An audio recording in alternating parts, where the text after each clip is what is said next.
इन गुनाहों का सिलसिला कई साल पहले ही शुरू हो गया था।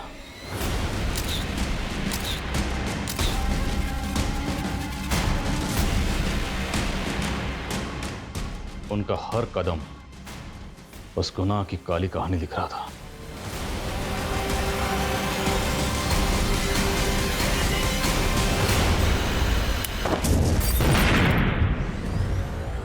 हमारी एक गलती से 9 लोगों ने अपनी जान गंवा दी।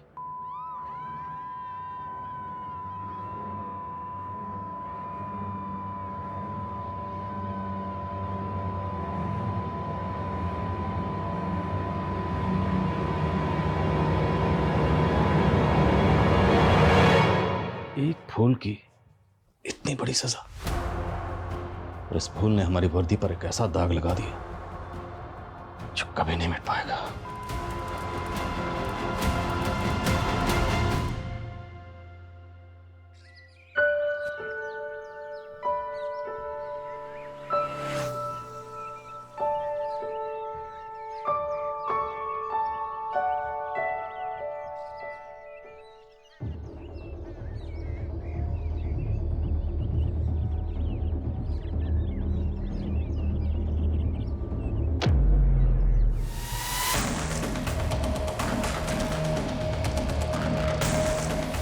अरे मूर्खो, ये क्या कर रहे हो? अरे भगवान का पैसा लो!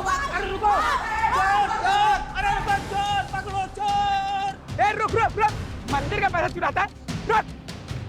रुक! अरे भाई मत दो! भाई छोड़ दो! और कौन है तेरे दादा? भाई छोड़ दो भाई! मंदिर का पैसा चुरा रहा है! जयंत, कुछ करना पड़ेगा वरना वो भुवन को मार डालेगा। पर गुरु, हम वहाँ गए तो वो हमें भी थोड़ा लेगा। नहीं, मैं नहीं मानूंगा तेरी बात। मैं जा रहा हूँ भुवन को बचाने।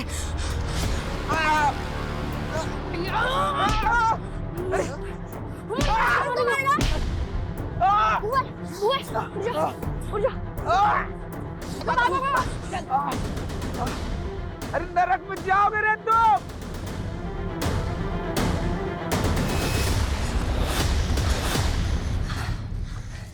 क्या हम सच में नरक में जाएंगे? मेरी माँ तो कह रही है कि स्वर्ग और नरक यहीं पे होता है। अरे स्वर्ग तो हमारी दोस्ती है, नर्क तो तब मिलेगा जब हमारी ये दोस्ती टूटेगी। हमारी ये दोस्ती कभी नहीं टूटेगी। हमारी ये दोस्ती कभी नहीं टूटेगी। हमारी ये दोस्ती।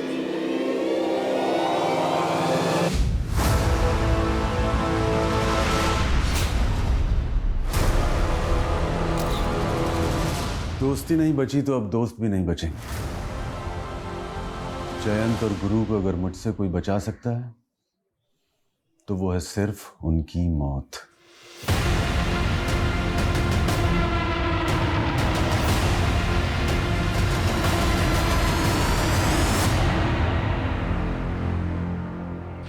अरे भैया, आज बहुत लेट हो गया। ससुराल वाले घर पे आए थे तो उसीलिए उन्हीं की सेवा में लगा हुआ था। ये कब तक बनेगी कचौड़ी? बस भैया, थोड़ा सा वक्त लगेगा। अभी दुकान ही लगा रहा हूँ।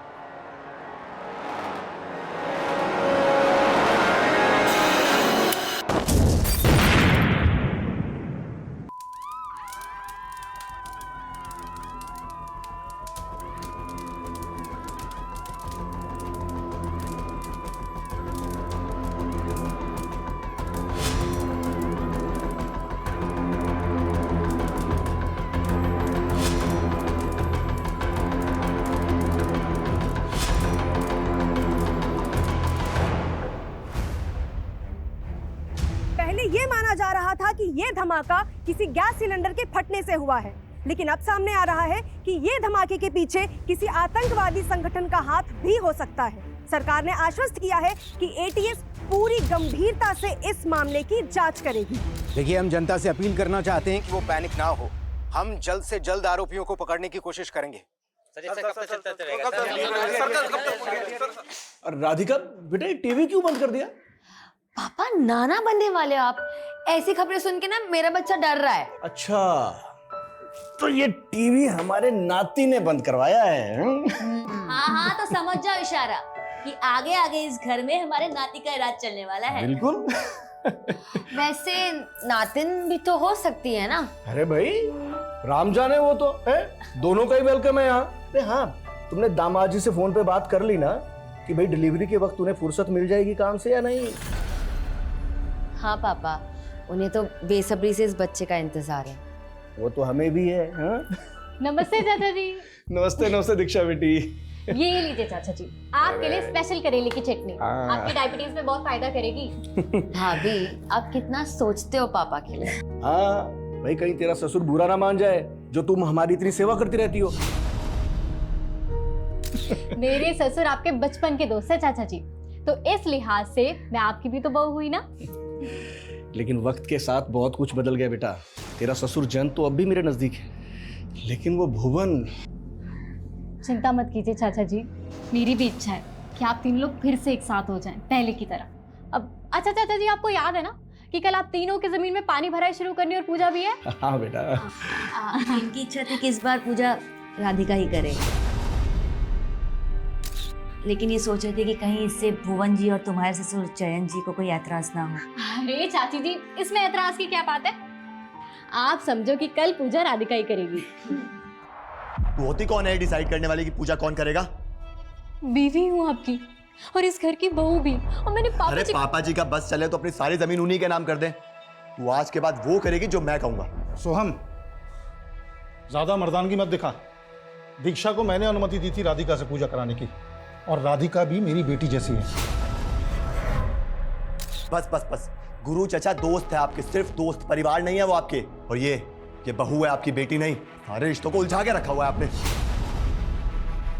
तूने तो बहुत सुलझा के रखा है ना, बेटा होने का फर्ज अदा कर रखा है ना तूने तो। हाँ तो ठीक है ना, बना लो किसी गैर को अपना बेटा।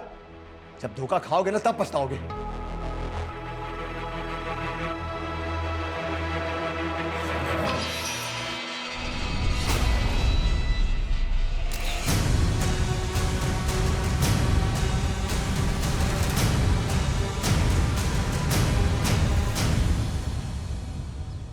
जयंत, भुवन से बात हुई क्या? आ रहा है वो? आपका न्योता भेजेंगे उसको यार, छोड़ उसको, दारू पी के पड़ा हुआ कहीं पे।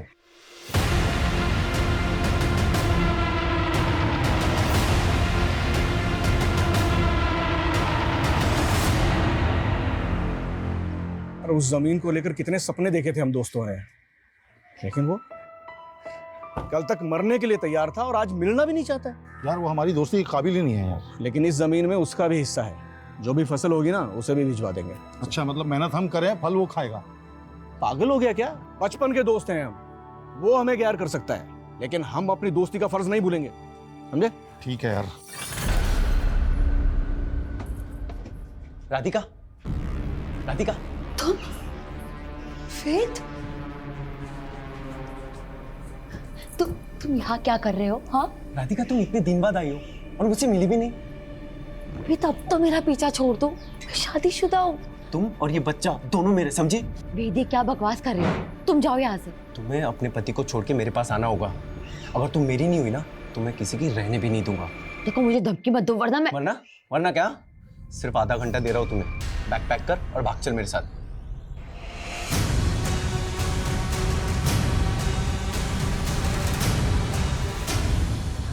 भाभी प्लीज, किसी को कुछ मत बताना, रिक्वेस्ट प्लीज।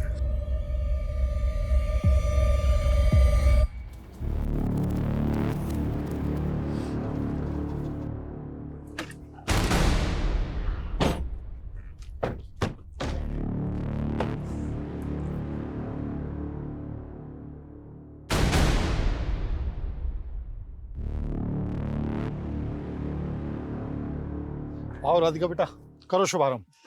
जा बेटा।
चाची।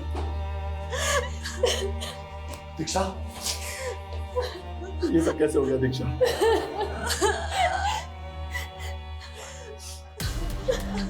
ये जमीन पे धमाका हुआ वो आपकी? जी हाँ सर। बताएंगे धमाका कैसे हुआ? सर जब धमाका हुआ तब मैं वहां नहीं था। लेकिन डॉक्टर साहब, मेरे पति कैसे हैं? आई एम सॉरी, उनकी डेथ हो गई।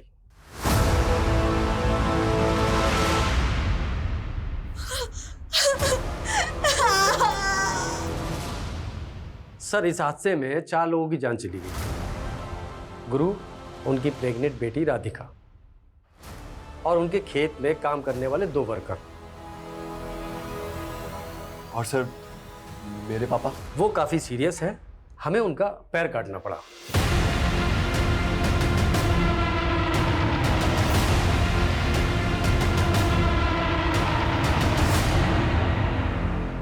इस छोटे से गांव में ब्लास्ट हुआ है।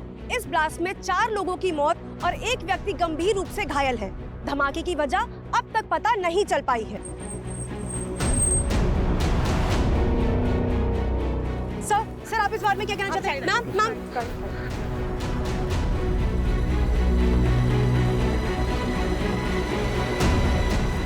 सर, मेरी 12 कमेटी के मैनेजर से बात हुई।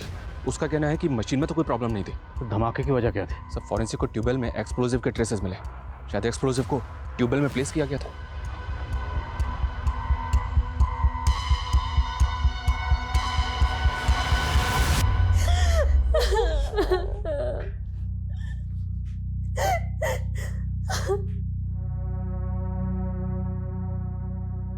दोस्ती नहीं बची तो अब दोस्त भी नहीं बचेंगे। जयंत और गुरु को अगर मुझसे कोई बचा सकता है तो वो है सिर्फ उनकी मौत।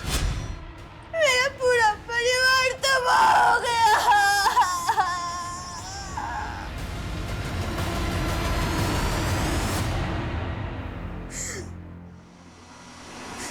जयंत कैसे? वो भी जिंदा लाश ही रह गए। उनकी एक टांग चली गई।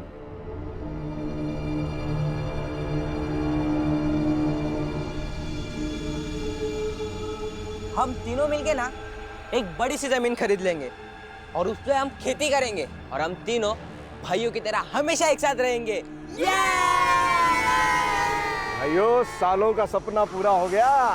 ये रही हमारी जमीन। सपना पूरा कैसे नहीं होता गुरु, बहुत दिल से देखा था। लेकिन यार आधी उम्र निकलने के बाद ये सपना पूरा हुआ है।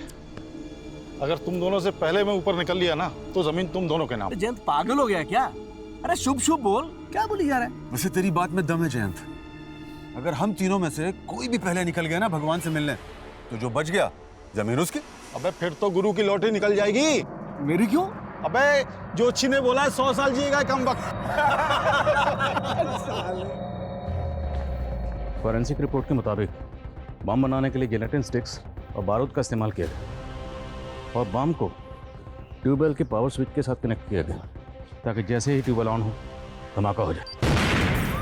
सर, ये जिलेटिन स्टिक्स और बारूद का इस्तेमाल तो मोस्टली टेरर ग्रुप ही करते हैं। लेकिन टेरर ग्रुप का मकसद तो ज़्यादा से ज़्यादा जान और माल का नुकसान करना होता है, जबकि यहाँ पे पर्पसली एक ही फैमिली को टारगेट किया गया। फैमिली के 2 मेंबर्स के साथ साथ खेत में काम करने वाले 2 मजदूर भी मारे गए। गुरु का दोस्त जयंत वो बच गए। तो क्या सर अब सेंट्रल एजेंसीज की मदद लेनी होगी? बम धमाका हुआ, छोटा केस नहीं है। शायद उनके डाटाबेस से हमें इस केस में कुछ हेल्प मिले।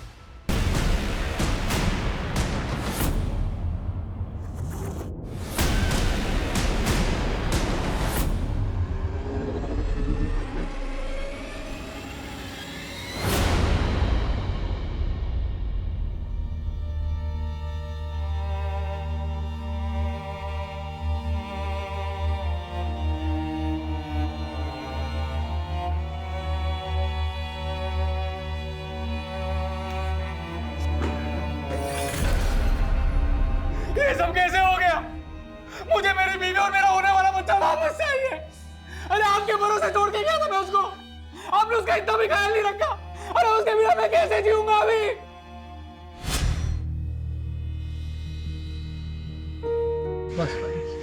अच्छा हुआ नीरज जी आप इसको यहाँ लेकर आ गए। अब आपको तो फुर्सत होती है नहीं, डिलीवरी तक ये हमारे साथ ही रहेगी, हम इसका ख्याल रखेंगे।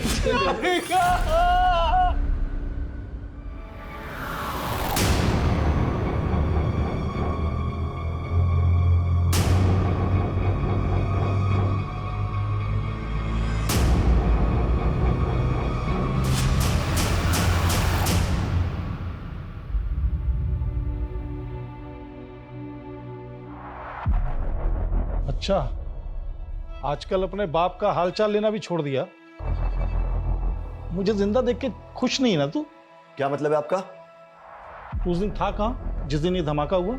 आप तो मुझे खुद की खुशी में शामिल करके खुश नहीं थे ना। खुशी तो मातम में तब्दील हो गई। मेरा दोस्त चला गया, उसकी बेटी चली गई। उनके बुरे कर्म, नहीं बच पाए वो, लेकिन आपने जरूर कुछ अच्छे कर्म किए होंगे जो आपकी जान बच गई। और मुझे कोस के ना आपका ये प्यार वापस नहीं आने वाला, समझे?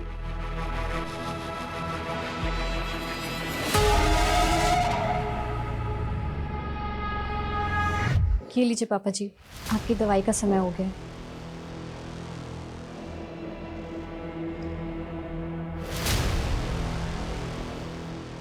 तुझे क्या लगता है सबके पीछे मेरा बेटा? नहीं नहीं पापा जी, ऐसा मत सोचिए आप। अब इससे और चौकन्ना रहना होगा। Please have a seat. इस गांव में जैसा ब्लास्ट हुआ है, 1 महीने पहले मुरादाबाद सिटी में हुआ ब्लास्ट भी बिल्कुल ऐसा ही था। यहाँ ट्यूबवेल में जिलेटिन स्टिक्स और एक्सप्लोसिव का इस्तेमाल किया गया और वहाँ पर उन्हें एक स्टोव में प्लांट किया गया था। स्टोव एक कचौड़ी वाले का था। कचौड़ी वाले समेत 3 लोगों की जानें गई और 10 से ज़्यादा लोग घायल हुए थे। नज़रपुर मुरादाबाद से महज 20 किलोमीटर दूर है, तो इन दोनों ब्लास्ट का आपस में क्या कनेक्शन हो सकता है? और उस ब्लास्ट में तो किसी टेरर ग्रुप के इन्वॉल्व होने की अटकलें थी। लेकिन अभी तक किसी टेरर ग्रुप का लिंक नहीं मिला है इसके पीछे। और वो जो बॉम्ब था, होममेड बॉम्ब था। Homemade bomb? यस, एकदम देसी तरीके से बनाया गया। तो क्या ये मुमकिन है कि ये दोनों बॉम्ब बनाने वाला शख्स कोई एक ही हो? हमारे इन्फॉर्मर्स की टिप पर हमने ऐसे कई ठिकानों पर रेड मारी जो एंटी सोशल ग्रुप द्वारा ऑपरेट किए जा रहे थे, लेकिन कोई ब्रेक थ्रू नहीं मिला।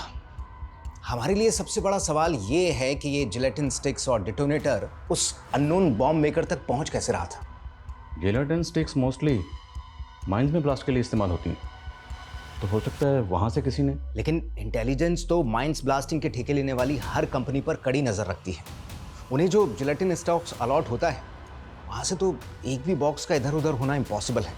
हमने पर्सनल लेवल पर भी इस केस को इन्वेस्टिगेट किया, सारे इंजर्ड और डेड लोगों से कनेक्टेड लोगों के बैकग्राउंड्स चेक किए, लेकिन कहीं से कोई क्लू नहीं मिला। हमारे विक्टिम की फैमिली में ऐसा कोई लगता नहीं जो इस तरह का बम बना सकता है। But you have to investigate it.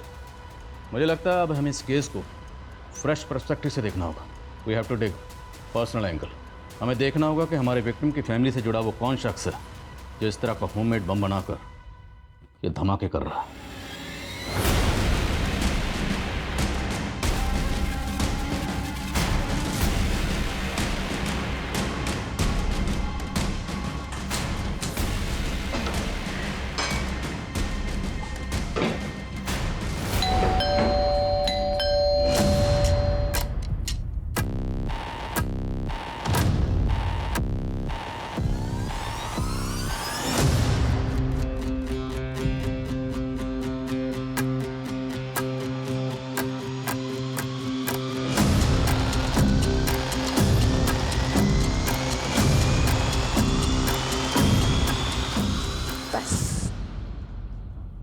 पहले कुछ खाना ऑर्डर कर लें। बिरयानी ऑर्डर कर दे, भूख लगी है। ये लो। और मैंने सोचा तुम्हें मेरी भूख है। क्यों, तुझे मेरी आग नहीं लगती? अपने दुश्मनों की चिता को ठंडा करके आ गए मेरी चौखट पर आग जलाने। तेरे बिना तो मैं बुझा हुआ कोयला हूँ सुंदरी। जब तक तेरी चिंगारी नहीं लगती ना, मुझ में आग नहीं लगती। क्यों, तुम्हारे दोस्त तुम पर जान नहीं पुकते थे? उनकी यादों में भी तो चल रहे हो तुम। भुवन सुन तो सही मेरी बात। निकल जा, निकल जा यहाँ से। भुवन, समझूंगा हमारे घर से हमारी दोस्ती की अर्थी उड़ गई। भले ही मैं तेरे लिए मर गया हूं, लेकिन मेरे दिल में तू हमेशा जिंदा रहेगा और मेरे घर की चौखट हमेशा तेरा इंतजार कर। निकल जा यहाँ से। क्या हुआ, बाबू नाराज हो गया? अपनी नफरत को हटा दो और मेरे बन जाओ। मैं तुम्हें हर मुसीबत से बचा लूंगी। ज्ञान जी, क्या लगता है आपको कौन हो सकता है जिसने आपके दोस्त गुरु और उनकी बेटी राधिका के साथ साथ आपकी भी जान लेने की कोशिश की? मैं पता लगा रहा हूँ सर। मतलब आपको किसी पर शक है? फिलहाल तो मुझे ऐसा कुछ नहीं लग रहा है, कुछ होगा तो बताऊंगा आपको। सर मुझे लगता है ये जयंत को छुपा रहा है। तो ये वाकई जानता होगा कि धमाके के पीछे किसका हाथ है। जयंत तो इसकी फैमिली के बारे में पता करो, तब तक हम गुरु की बीवी और राधिका के पति से मिलते हैं।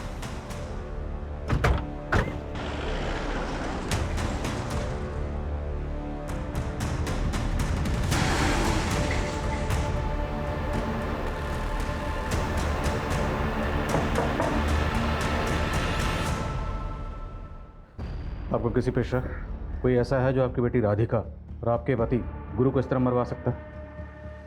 मुझे तो कुछ समझ में नहीं आ रहा है। राधिका तो यहाँ रहती भी नहीं थी, वो तो बस डिलीवरी के लिए मायके आई थी। नीरज जी, आपको किसी पे शक? Excuse me sir. सर मैं आपको कुछ बताना चाहती हूँ।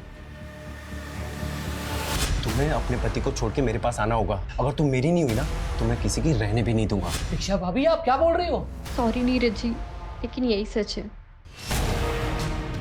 सर वो वेद राधिका को अपने साथ भागने के लिए बोल रहा था, और सर मैंने ये सब इसलिए पहले नहीं बताया क्योंकि मैं नहीं चाहती कि राधिका के चरित्र में कोई लांछन लगे। वेद है कौन? सर शादी से पहले राधिका और वेद एक दूसरे से प्यार करते थे। पापा मुझे कुछ नहीं समझना है। मैं वेद से प्यार करती हूँ और उसी से शादी करूंगी।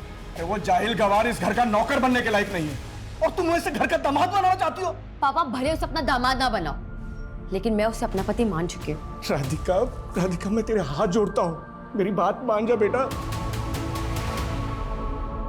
नहीं मानेगी, नहीं मानेगी तू। तुम्हारी मौत पे ही घर बसाना।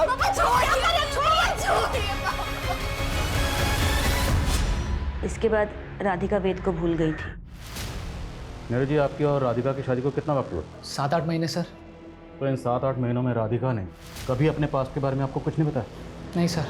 ये वेद रहता कहाँ? सर मैंने कुछ नहीं किया सर मैंने कुछ नहीं किया सर मोटर मैकेनिक हूँ सर, घर से सारा काम संभालता हूँ। और आपको सर मैं बॉम्ब बनाने वाला दिख रहा हूँ। कोई मिला नहीं तो आप मुझे फंसा दोगे। फंसाएंगे नहीं, साबित करेंगे। अगर सच नहीं बोलेगा ना तो ऐसे ही धोएंगे तुझे। मैं सच बोल रहा हूँ सर, मैंने कुछ नहीं किया है। मैं सर राधिका से प्यार करता था और राधिका भी मुझसे शादी करना चाहती थी, लेकिन सर उसके बाप ने। लेकिन उसके बाप ने क्या? उसके बाप और राधिका दोनों को? नहीं सर, राधिका मेरे बच्चे की माँ बनने वाली थी। क्या बोला तूने? सर राधिका मेरे बच्चे की माँ बनने वाली थी सर। सर फॉरेंसिक को इस वेद के घर से जो सामान मिला है उसमें जेलेटिन या एक्सप्लोजिव के कोई ट्रेसेस नहीं मिले। अब इतना बेवकूफ़ नहीं कि धमाका करने के बाद वो सब सामान अपने घर में रखेगा। मोटर मैकेनिक है तो पूरे चांसेस हैं कि ट्यूबवेल में वो बॉम्ब इसने प्लांट किया हो। पर ये वेद तो बोल रहा है कि राधिका के पेट में इसी का बच्चा था। अब ये तो पैटर्निटी टेस्ट से ही क्लियर होगा। और सवाल ये है कि राधिका के हस्बैंड को वाकई राधिका के पास्ट के बारे में कुछ भी नहीं पता था। आप पापा बनने वाले हो? सच? सर वो न्यू कंसाइनमेंट आ गया है। चलो आप इस रिश्ते का पैसे रख लीजिए। इन पैसों से मेरा दुख कम नहीं होगा। मैं जानता हूँ पैसों से सिर्फ घर की जरूरतें पूरी हो सकती हैं, पति की कमी तो दूर नहीं होगी। लेकिन आपको कभी भी किसी चीज की जरूरत हो तो आप बोलना, झिझकना मत। सर एक बात जयंत ने भी हमसे छिपाई और गुरु की बीवी ने भी हमको नहीं बताई।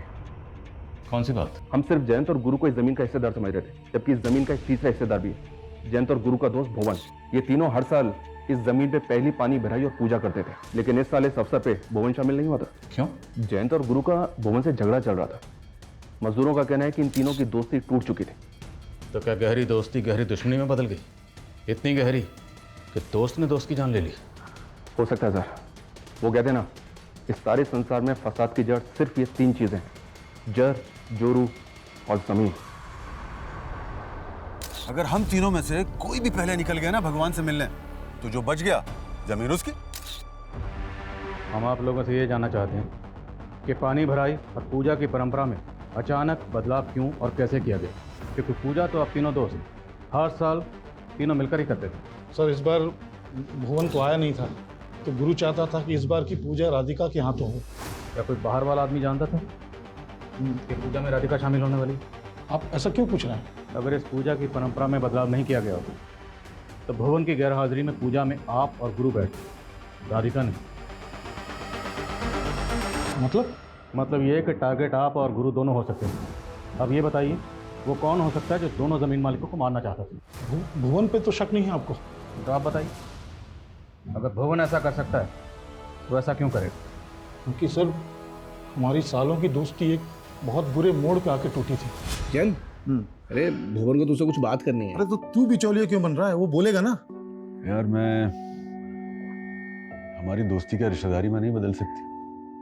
मैं चाहता हूँ यार सोहम और मीनाक्षी की शादी हो जाए। अरे यार तूने मेरे मन की बात छीन ली यार। और सोहम और मीनाक्षी तो बचपन के दोस्त हैं। ये हुई ना बात। जयंत, तुझे मालूम है ना मीनाक्षी थोड़ा हकलाती भी है। अरे नहीं बेटा, तो हमारी बहू नहीं हो, बेटी हो। खुश रहो। हाँ जयंत, सोहम और मीनाक्षी की जोड़ी बहुत अच्छी लगेगी। बेटा नमस्ते बेटा। मीनाक्षी से मिलो। हाय सोहम। हाय मीनाक्षी। ये क्या बदतमीजी है सोहम? मुझे पता है हम यहाँ किस लिए इकट्ठा हुए हैं आज। हाँ पता है मुझे। आप लोग यही चाहते हो ना कि मैं शादी कर लूं। ठीक है दीक्षा,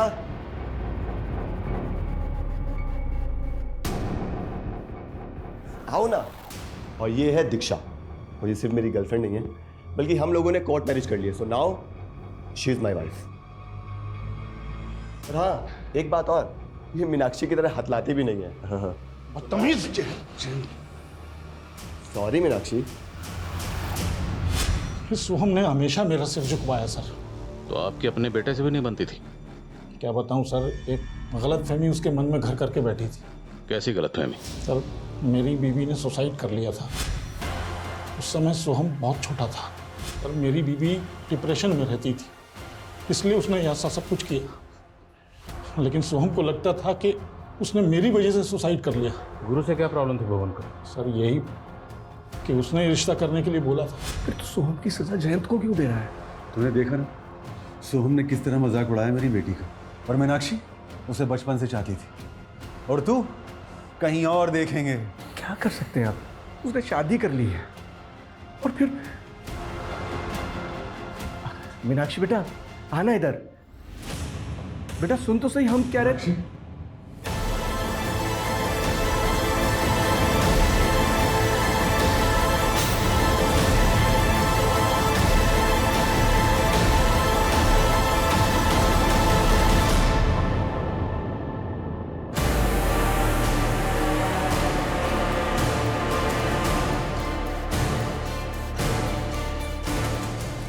मीनाक्षी बच गई लेकिन उसकी आवाज़ चली गई। भुवन टूट गया था, शराब में डूब गया था। हम दोनों को अपना बैरी समझने लगा था सर। मंजू जी, आपको भी यही लगता है कि भुवन ऐसा कर सकता है? जी।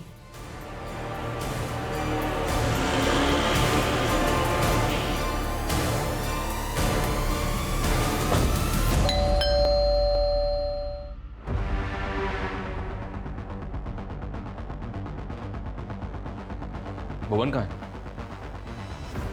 हमें शक है कि आपने अपने दोस्त गुरु को बॉम्ब से उड़ाया। वो मेरा दोस्त नहीं था, दुश्मन था। और मेरी बेटी के साथ जो हुआ ना, वो दुश्मन ही कर सकता है, दोस्त नहीं। और मैं इतना घटिया आदमी नहीं हूं कि अपना बदला लेने के लिए मासूम लोगों को बलि पे चढ़वा दूं। कहना क्या चाहते हैं? कहना ये चाह रहा हूं कि गुरु और राधिका की मौत के बाद जयंत का मन तो अंजू के घर पे ही लगता है। जो भी बात है साफ साफ बोल। उसकी एक टांग कट गई तो इसका मतलब ये नहीं है कि वो धमाके नहीं करवा सकता। बहुत शातिर है वो साला। मेरे सामने जुबान लड़ाएगी? पति मैं हूं तेरा या मेरा बाप? शर्म नहीं आती आपको ऐसे गिरी हुई बात बोलते हुए? बस कर कमीने। इस लड़की को लव मैरिज करके लाया तू ना, और अब इसके साथ ऐसा व्यवहार कर रहा है। अब इसे फेंक के बाहर दूसरी लेके आऊंगा। बताओ क्या करोगे? आपने भी तो मेरी माँ के मरने के बाद बाहर बहुत मुंह मारे हैं ना।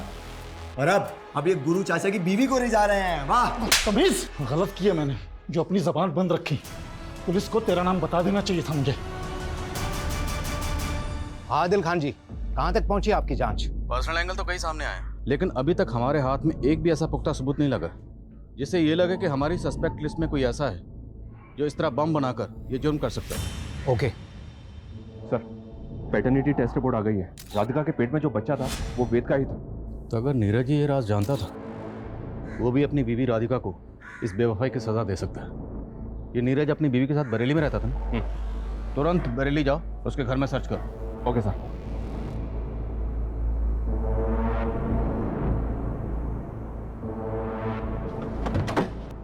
पूरा घर अच्छी तरह से सर्च करो। सर। अरे कहाँ जा रहे हो आप लोग? सर बात क्या है? तेरी बीवी के पेट में जो बच्चा था वो वेद का था, और तू कह रहा है कि तुझे मालूम नहीं था अपनी बीवी के अफेयर के बारे में? अरे नहीं मालूम था मुझे कि राधिका का किसी के साथ अफेयर चल रहा था। और अगर मालूम भी होता तो क्या मैं उसका जाके खून कर देता, वो भी इस तरह से? घर में कुछ नहीं मिला फिर भी हम इसे क्लीन चिट नहीं दे सकते। लॉजिस्टिक का बिजनेस है इसका, और बरेली में एक वेयर हाउस भी है। खबरियों को बोलो कि इस पे नजर रखें। हो सकता है कि लॉजिस्टिक के बिजनेस की आड़ में इसका किसी एंटी सोशल ग्रुप से कनेक्शन हो।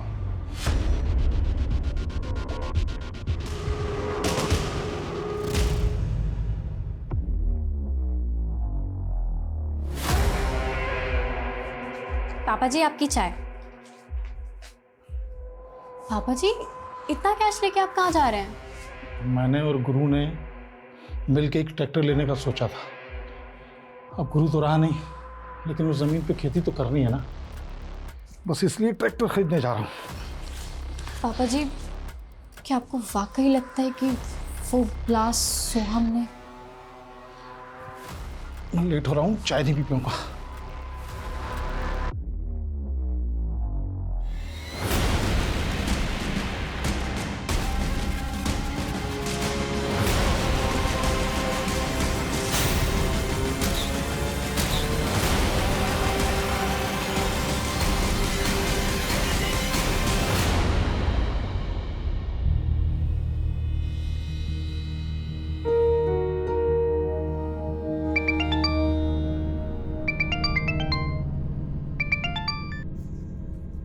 अंजू भाभी कहाँ हैं आप?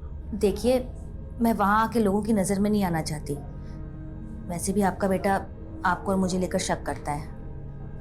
बेहतर है कि हम ना ही मिले। मैं आपकी दुविधा समझ सकता हूँ।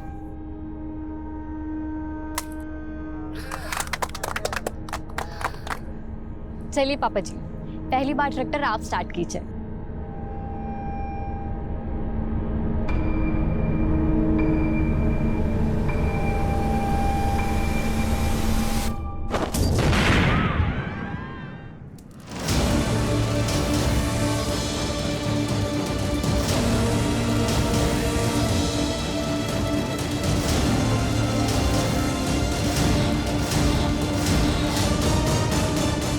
हटो हटो।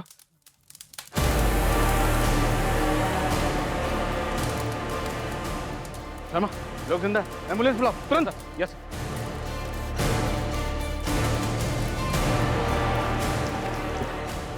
पापा, पापा। सर, ऐसा लग रहा है इस बार बॉम्ब ट्रैक्टर में प्लांट किया गया था। एक विटनेस के मुताबिक ट्रैक्टर स्टार्ट करते ही ब्लास्ट हो गया। मुरादाबाद में स्टोव में ब्लास्ट हुआ, और यहाँ पे पहले ट्यूबवेल में, ट्रैक्टर में ब्लास्ट। शर्मा, आखिर ये कौन है जो इस तरह बम ब्लास्ट करके एक के बाद एक धमाका कर रहा है? दीक्षा, दीक्षा, ये सब कैसे हो गया दीक्षा? सब पापा जी की गलती थी कि उन्होंने तुम्हें बचा। तुमने मार डाला पापा जी को।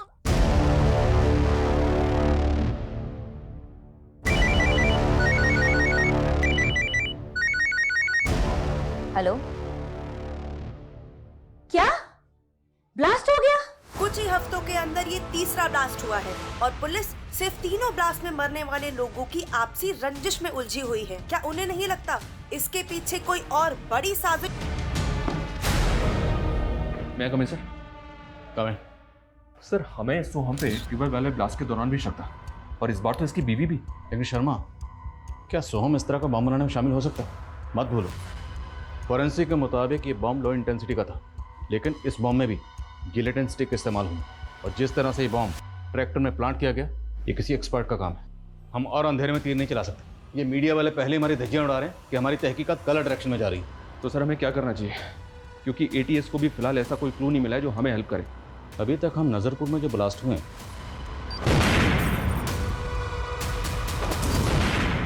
उन्हीं को इन्वेस्टिगेट कर रहे हैं, और अब मुझे लग रहा है कि जो मुरादाबाद में ब्लास्ट हुआ उसमें जो एटीएस की इन्वेस्टिगेशन है, हमें उसे भी क्लोजली स्टडी करना चाहिए, क्योंकि हो सकता है उस इन्वेस्टिगेशन में कोई ऐसी बात हो जो एटीएस से मिस हो गई, लेकिन वो बात हमारी नज़र में आ जाए। सर इतनी बार बताया तुझे कि आने से पहले दरवाजा नॉक कर लिया कर। Sorry sir.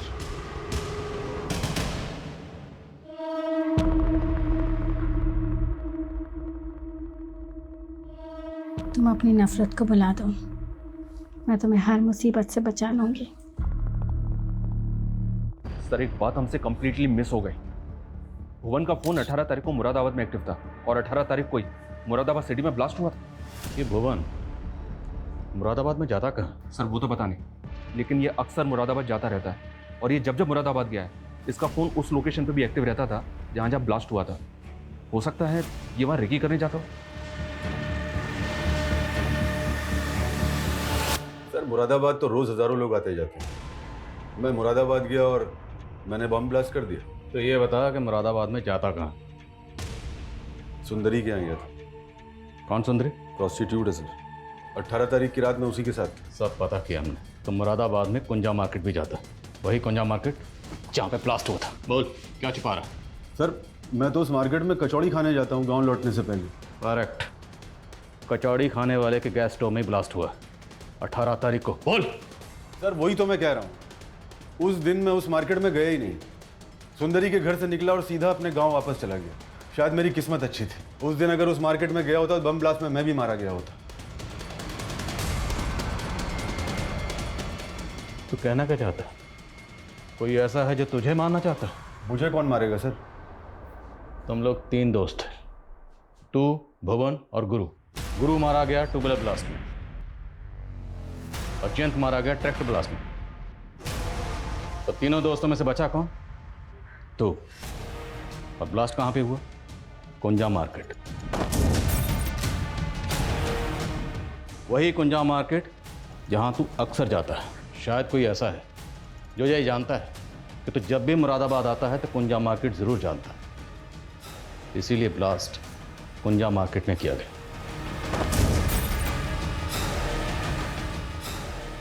ज़हन पे जोर डाल और बता कि वो शख्स कौन है।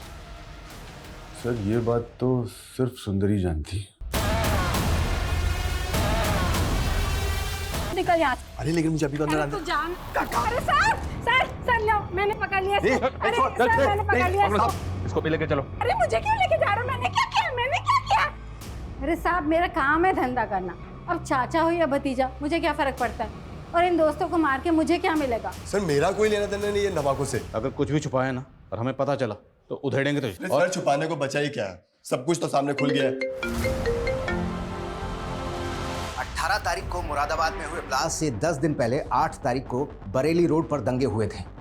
तभी इस जिलेटिन बॉम्ब की साजिश की शुरुआत हुई थी। लेकिन बरेली में हुए दंगों का इन धमाकों से क्या कनेक्शन है? दंगों के कारण 3 दिन तक शहर में कर्फ्यू रहा था, जिस वजह से एक माइनिंग साइट पर जाने वाले जिलेटिन से भरे ट्रक को कंपनी को 3 दिन के लिए बरेली के गोडाउन में रखना पड़ा था। उस वक्त कंपनी ने हमसे ये बात छुपाई थी कि उस ट्रक में से 147 जिलेटिन्स गायब हो चुकी थी। हमें शक है कि ये चोरी उसी वक्त हुई जब वो ट्रक नीरज के गोडाउन में खड़ा हुआ था। नीरज के गोडाउन पे? माइनिंग कंपनी के हिसाब से वो जिलेटिन स्टिक तेरे गोडाउन से चोरी हुई। सर माइनिंग कंपनी वाले झूठ बोल रहे हैं। मेरा मतलब है कि मेरे गोडाउन से आपको कुछ मिला क्या? आदिल खान जी। शर्मा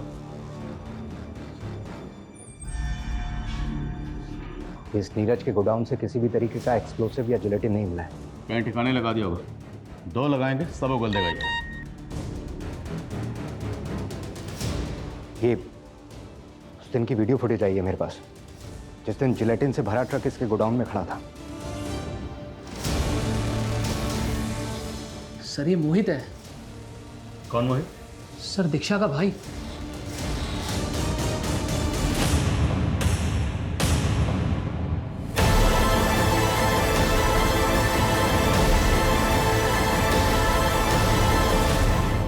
कौन सोच सकता ये मासूम से दिखने वाले भोले वाले चेहरे किसी की जान भी ले सकते हैं।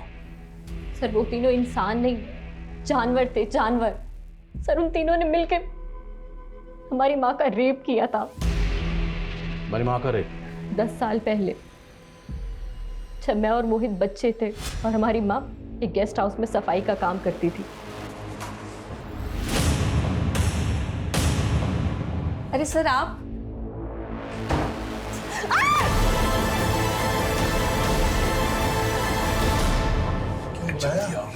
अरे हुआ क्या है बता दो। अरे देखो ना, पागल हो गए? मैंने तो मजे ले लिए, तुम भी मजे ले लो।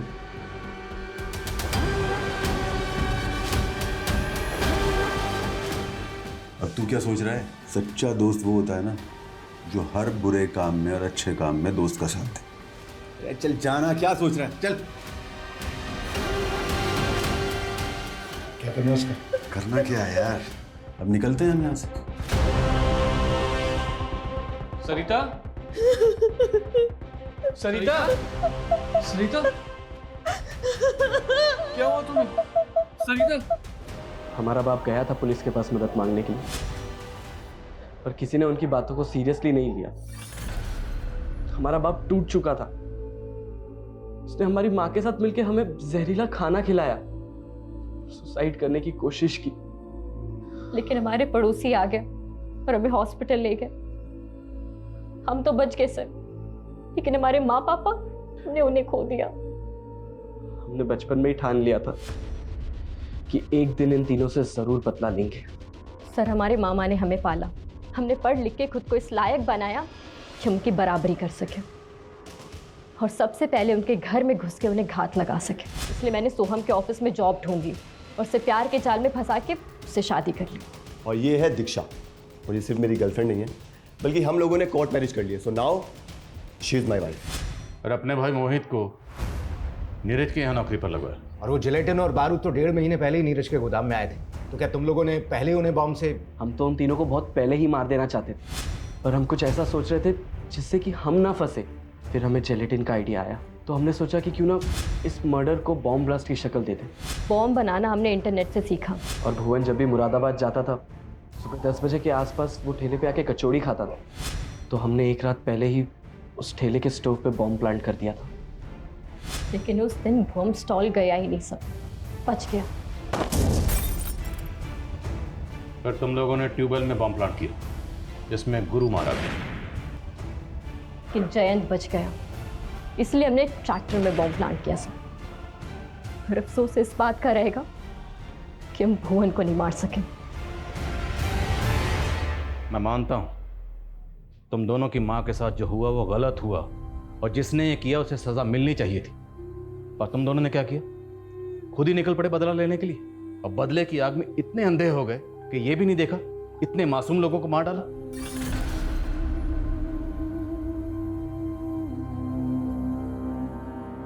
ये कोई भूल नहीं थी, बल्कि बहुत बड़ी गलती हुई थी हमारे पुलिस डिपार्टमेंट से। अगर उन लोगों ने दीक्षा की मां सरिता के रेप केस को सीरियसली लिया होता और उसके गुनहगार भुवन, जयंत और गुरु को पकड़ लिया होता, तो दीक्षा और मोहित ये बदले का खूनी खेल ना खेलते और इतने मासूम लोगों की जान यूं ही ना